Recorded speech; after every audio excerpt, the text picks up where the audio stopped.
The morning my daughter-in-law locked me in the garden shed, the temperature in Kingston had dropped to -18. I could see my breath forming little clouds against the frosted window, and somewhere beyond the frozen glass, I could hear her laughing on the phone with her mother. "The old bat finally cracked," she was saying, her voice bright with something close to joy. "We'll have the deed signed by supper." But she didn't know about the cell phone tucked inside my cardigan pocket, the one my best friend Hazel had slipped me 2 weeks earlier. And she didn't know that every single word she'd spoken in my kitchen for the past month had been recorded. My name is Beatrice Thornberry. I am 67 years old. I was born in a small town outside Peterborough, Ontario, and I have lived in this brick bungalow in Kingston for 43 years. My husband Donald bought it with me in 1982, back when interest rates were climbing past 18%, and everyone told us we were mad to sign the mortgage. We signed it anyway. We raised our only son Gregory in this house. I buried Donald from the Little Stone Church 3 streets over 9 years ago this November. And now my son's wife had just turned the deadbolt on the shed from the outside, and she was laughing. I want to go back to how this started, because I think if I don't explain it properly, you'll ask the same question everyone asks when they hear these stories. You'll ask why I let it go on. You'll ask why I didn't call the police the first time my son raised his voice. You'll ask why a grown woman with a house in her name and a pension from the Ontario Teachers Federation would allow herself to become a stranger in her own kitchen. And the honest answer is that it never happens all at once. It happens the way frostbite happens. A little numbness first, then more, and by the time you notice the damage, the tissue is already dead. Gregory was always a quiet boy.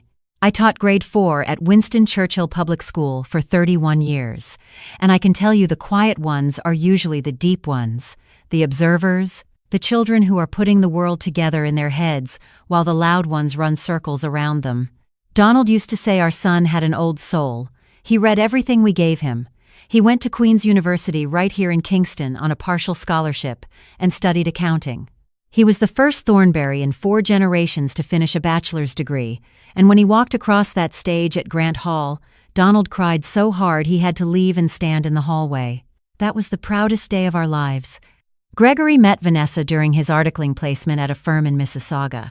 She was a paralegal 2 years older than him, tall and thin with very white teeth and a laugh that sounded rehearsed. She was polite to me the first time we met at a Swiss chalet off the 401. She asked about my teaching, about Donald's time at the refinery, about whether the church we attended was United or Anglican. She took notes in her head. I could see her doing it. I mentioned this to Donald in the car going home, and he said I was being uncharitable.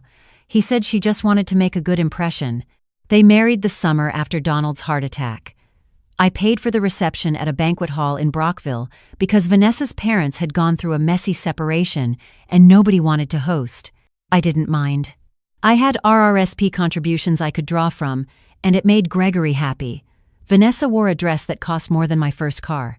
At the head table, she made a speech about family being the people who hold you up, and she squeezed my hand, and I thought, perhaps Donald was right.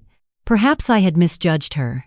The request came 18 months after my granddaughter Madeline was born. Gregory phoned me on a Tuesday afternoon in February, and I could hear Vanessa in the background coaching him. He said the rent on their townhouse in Mississauga had gone up again. He said Vanessa wanted to stay home with the baby, but they couldn't afford the GTA anymore. He said Kingston would be wonderful for Madeline. All that fresh air, the lake, and wouldn't it be lovely for me to have them close? Just for a year, he said. 2 at the most. They'd pay me rent. They'd contribute to groceries. It would help everyone. I said yes before he finished asking.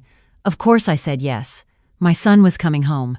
My granddaughter, whom I had only held 3 times in her whole first year because Vanessa always had reasons we couldn't visit, was coming to live in the bedroom where Gregory had grown up.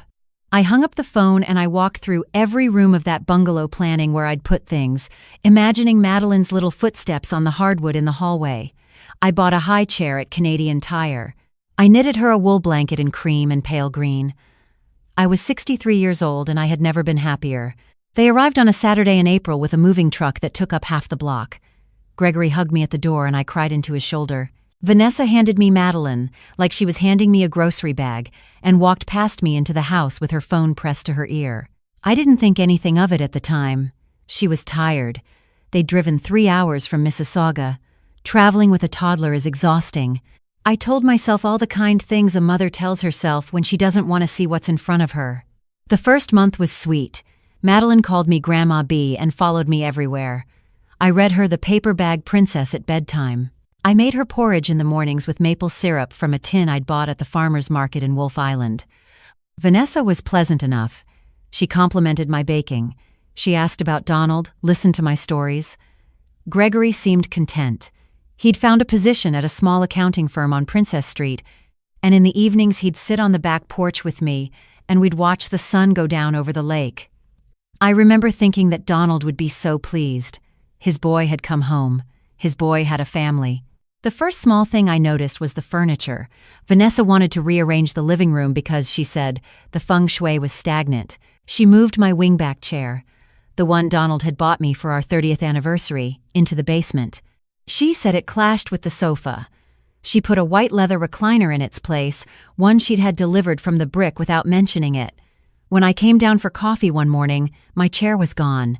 I asked Gregory about it and he shrugged. He said Vanessa had an eye for design. He said it looked nicer this way. I didn't push it. The chair was only a chair. The next was the kitchen. Vanessa said my cupboards were disorganized. She took everything out one Saturday while I was at a church potluck and put it all back in the wrong places. My grandmother's china ended up in the garage. My good wooden spoons, the ones Donald had carved me for our 20th anniversary, she threw out because she said they were unsanitary. She replaced them with silicone ones from Bed Bath & Beyond. When I asked where the wooden ones had gone, she laughed and said, "Oh, Beatrice, nobody uses those anymore. You'll thank me in a year." She had stopped calling me Mom by then. She called me Beatrice, the way a landlord addresses a tenant. Then came the master bedroom. Madeline was turning 2, and Vanessa said the nursery wasn't big enough. She said Gregory's old room was a storage closet, really, and wouldn't it make more sense for Madeline to have the big bedroom with the garden window, and for Beatrice to move into the back room? The back room faced the alley. It got no morning light. It had been Donald's office, and I'd kept it that way after he passed. The same framed photographs on the walls, the same bookshelves. Vanessa said we could box up all that clutter and store it in the basement. She said it with a smile, the way you talk to someone you're doing a favor for. I moved. I packed up 40 years of my bedroom into cardboard boxes, and I moved into Donald's old office, and I told myself it was temporary. I told myself I didn't need the morning light. I told myself that a grandmother makes sacrifices, and that the important thing was Madeline had a beautiful room, and who cared where an old widow slept, really? Hazel told me later I was making excuses. Hazel was right. But at the time, every concession felt reasonable, and it was only when I added them up that I understood what they amounted to. The money problems started around month 8. Gregory came to me one evening looking worn out. He said the firm had cut his hours. He said he'd be short on the car payment, and could he borrow $1,500 until his next commission check? I gave it to him that night. He never paid it back. 2 months later, he asked for $2,000, something about Madeline's dental work, and then another $1,000 for a transmission repair on Vanessa's SUV. I kept a little notebook of the loans for the first year, the way my mother used to do during the Depression. After a while, I stopped writing them down. There was no point. The money was never coming back. The hydro bill went from $180 a month to $420. Vanessa ran the furnace at 24 degrees Celsius all winter and left the clothes dryer running 3 or 4 times a day. When I asked Gregory if they could contribute, he got angry in a way that was new.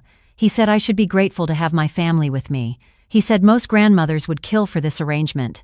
He said Donald would be ashamed if he could see me being so stingy with my only son. That one cut. He knew exactly where to push the knife, and he turned it, and I stopped asking about the bills. I started sewing again to supplement my pension.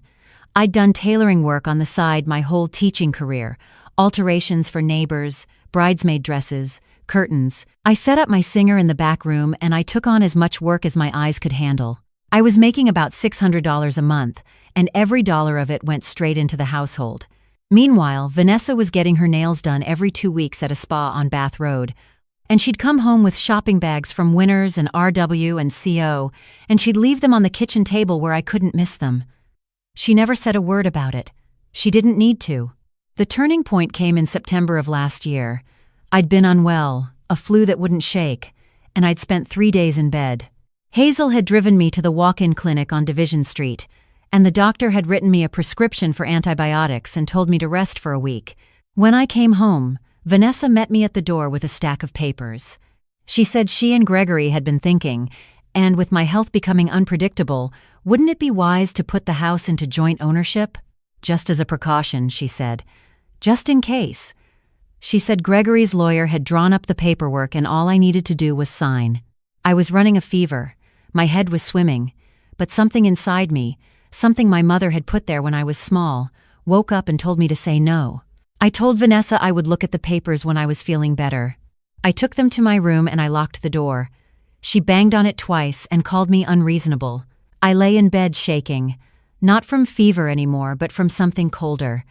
And I understood for the first time that the woman in my kitchen was not family. She was a predator who had been circling me for 3 years, tightening the circle every month, and the shed was coming. The shed was coming whether I saw it or not. I phoned Hazel the next morning.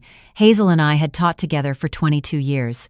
She was widowed too, and she lived in a condo on Berry Street with a view of the lake. I told her everything. Every single thing. The furniture, the kitchen, the bedroom, the loans, the bills, the papers on my pillow. She listened without interrupting for 40 minutes, and when I finished, she said one sentence. She said, "B, they are going to take your house, and if you don't move fast, they are going to take more than that." She came over that afternoon with a burner phone she'd bought at Shoppers Drug Mart. She gave it to me with $50 of prepaid credit on it. She said, "Carry this everywhere you go, and the moment anything happens, you press record." She also gave me the number of a lawyer she knew, a woman named Priya Sharma, who ran a small practice in downtown Kingston and specialized in elder abuse and estate fraud. Hazel said, "I've already phoned her and told her your situation, and she's expecting your call." I burst into tears at my kitchen table. It was the first kindness I'd been shown in my own home in almost 2 years. I phoned Priya the next day from the parking lot of the Metro on Bath Road. I sat in my car in the snow and I told her everything I'd told Hazel. She asked me to come to her office that Friday, and she asked me to bring everything I could find: the original deed, the mortgage discharge from 1,998, my will, Donald's will, bank statements, property tax bills, anything with my name on it, and the word sole owner anywhere nearby. I spent Thursday night, after Gregory and Vanessa had gone to bed, going through the filing cabinet Donald had kept in the basement. I photographed everything with my real phone, not the burner, and I emailed the photos to Priya before I put the originals back. I also took the originals of the deed and the mortgage discharge, and I put them in a manila envelope and I hid them inside the lining of my winter coat. Priya was tall and calm and precise. She looked at the documents and she told me, "Mrs. Thornberry, the house is entirely yours. There is nothing on paper that gives your son or his wife any claim whatsoever. They are licensees, at best, occupying under your permission. You can revoke that permission." But she warned me.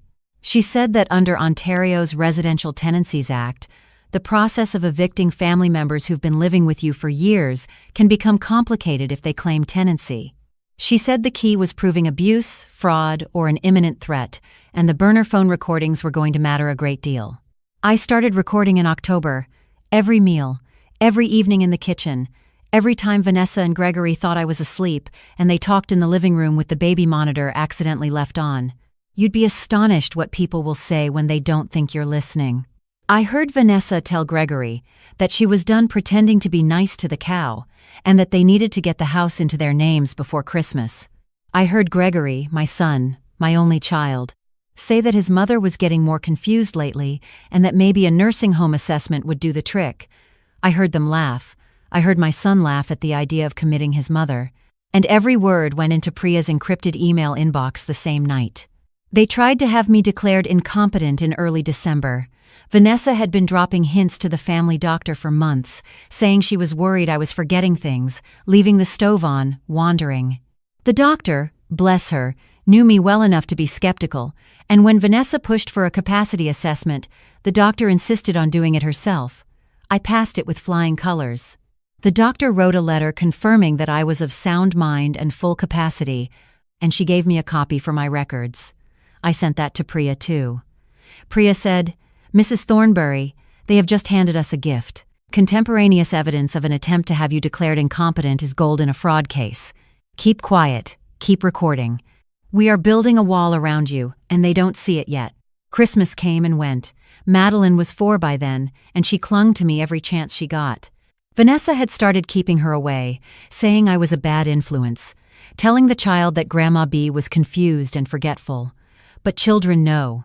Madeline would slip into my back room after bedtime and curl up on my bed and ask me to read her the Robert Munch books I kept in Donald's old bookshelf. She'd whisper that Mommy was always angry and Daddy was always sad, and could we please just go live somewhere else, just the two of us?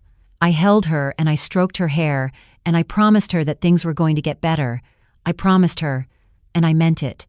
Then came January, the coldest January in a decade.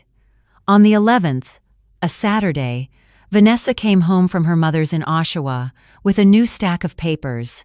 She sat me down at the kitchen table with a cup of tea she'd made too sweet and told me that she and Gregory had found a lovely retirement community out in Napanee. She said the deposit was due by end of month. She said the only way to make the finances work was if I transferred the house to Gregory right away so they could sell it and pay for my placement. She slid the papers across the table. She put a pen in my hand. She said, "Beatrice, this is what Donald would have wanted." I looked at her. I looked at my son standing in the kitchen doorway with his eyes on the floor. I looked at the pen in my hand, and I said, very quietly, "I need to think about it. I need to go for a walk." Vanessa's face changed then. The pleasant mask dropped right off. She said, "There is nothing to think about. You are going to sign these papers today." And then my son, my Gregory, my boy who cried at Donald's funeral and read The Paper Bag Princess to his own daughter, took a step toward me and raised his voice and said, "Mom, sign the damn papers." And Vanessa grabbed my arm hard enough to bruise and pulled me up out of the chair. I told her I needed air. I told her I'd sign after I took a walk around the block. She told me to walk in the backyard where she could see me. She pushed me out the sliding door in my slippers and my cardigan into -18 degrees. And then she closed the door behind me. And then she turned the deadbolt.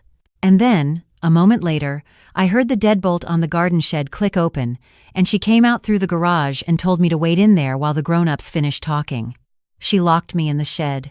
She locked her 67-year-old mother-in-law in a garden shed in -18-degree weather in January in Kingston, Ontario, because I wouldn't sign over my house. I had the burner phone in my cardigan pocket. I had hit record the moment I saw her reach for the pen. I sat on an overturned wheelbarrow and I dialed 911, and I told the dispatcher exactly where I was and what was happening. She stayed on the line with me. She told me an officer was 5 minutes out. She told me to keep my hands inside my sleeves and to breathe slowly. While I waited, I could hear Vanessa through the shed wall, on the phone with her mother, laughing about how the old bat had finally cracked, and every word of it went into the recording. The Kingston police constable who arrived was a young woman named Constable Fournier, and I will remember her name until the day I die. She and her partner went to the front door first, and when Vanessa answered, they asked about me. Vanessa said I'd gone for a walk to the corner store. Constable Fournier said, "Ma'am, we have your mother-in-law on the line telling us you locked her in the shed. Would you care to revise that statement?" Vanessa went white. Gregory came out from the kitchen and started babbling about a misunderstanding. The officers walked around the side of the house to the shed and they let me out, and they wrapped me in a blanket from the cruiser. Priya was at my side within the hour. She had told me months ago that if anything ever happened, I was to phone her before I phoned anyone else except emergency services, and I had. She arrived with a paralegal and a bag of documents, and by 9 o'clock that night, she had filed for an emergency trespass notice, served Vanessa and Gregory with written notice to vacate within 48 hours, and reported the fraud attempt to the Ontario Provincial Police Anti-Rackets Branch. Gregory was charged with forcible confinement and uttering threats. Vanessa was charged with forcible confinement, fraud over $5,000, and 2 counts of uttering forged documents because it turned out the papers she'd been bringing home had already had my signature forged on an earlier draft she'd planned to file with the land registry. Madeline came with me that night. The children's aid worker who came to the scene, a gentleman named Darren, spoke with Madeline privately and then with me and then with her parents, and he determined that the safest placement for her that evening was with me. In the bedroom, she called the flowery room, the one that used to be mine. I tucked her in. I read her a story. She asked me if Mommy and Daddy were going to jail. I told her I didn't know yet, but whatever happened, she was safe, and she was loved, and she was going to be okay. She fell asleep holding my hand. The following weeks were the hardest of my life, and also somehow the freest. Vanessa and Gregory were released on bail with conditions, one of which was no contact with me or Madeline. They moved into a motel off Highway 401. Priya secured a temporary custody order granting me primary care of Madeline pending the outcome of the criminal matters. Children's Aid did a home study and cleared me. I changed every lock in the house. I installed a Ring doorbell.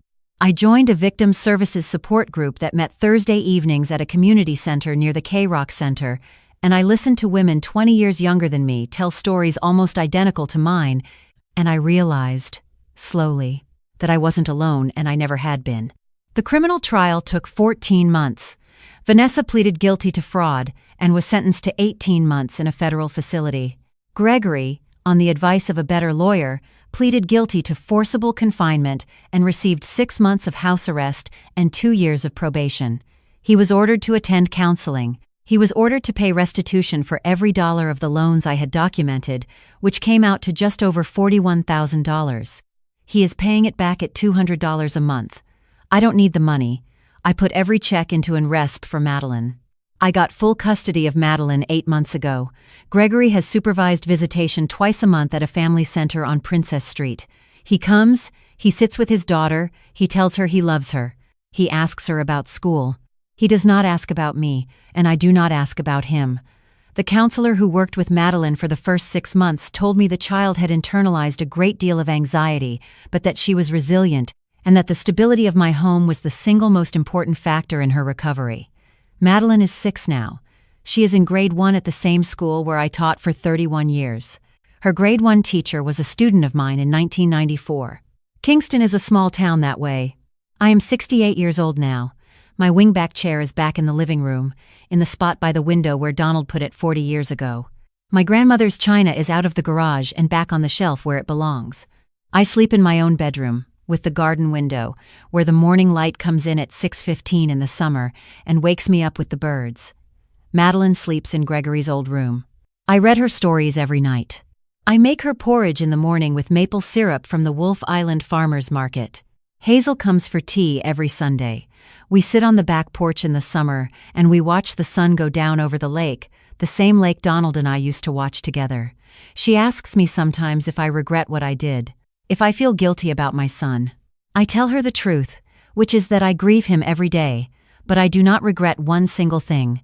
I grieve the boy who read The Paper Bag Princess. I grieve the young man who cried at Grant Hall. I grieve the son Donald thought we'd raised. But the man who raised his voice at me in my own kitchen and told me to sign the damn papers, that man is a stranger, and I will not mourn a stranger. If you are a woman my age listening to this, and any part of what I've said feels familiar to you, I want to tell you something. Your house is yours. Your money is yours. Your body is yours. Your name on a deed means something, and no amount of family pressure, no amount of love, no amount of grief gives anyone else the right to take it from you. Phone a friend, phone a lawyer. Record what you need to record, lock what you need to lock. The woman you were at 30 is still inside you at 70. She is still fierce. She is still worth fighting for. Madeline drew me a picture last week at school. It was a picture of the two of us standing in front of this house, with a big yellow sun in the corner and a tulip by the front step. At the top of the page, in her careful grade 1 printing, she had written, "My Grandma B is brave." I have it on the fridge now, held up by a magnet shaped like a loon that Donald bought me in Algonquin Park 32 years ago. Every time I pass it, I stop for a second. Every time, I remember what she wrote. Brave. My granddaughter thinks I am brave. That is enough. That is more than enough.